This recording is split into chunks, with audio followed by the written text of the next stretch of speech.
Das C-Treatment wird bei uns standardmäßig bei allen frischen Unterschenkelverletzungen, Knieverletzungen, Unterarmverletzungen angewendet. Die Schwestern und Pfleger wissen Bescheid über die leichte Handhabung des Gerätes. C-Treatment ist für die Patienten sehr angenehm. Die Extremitätenschwellung wird dadurch wesentlich rasch verringert.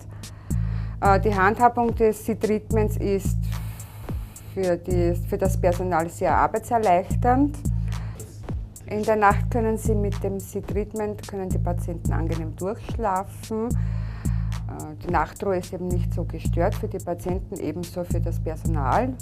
Sie können sich auf ihre anderen Arbeiten konzentrieren. Also mit C-Treatment ist die Patientenzufriedenheit wesentlich besser. Die Patienten erleiden weniger Schmerzen.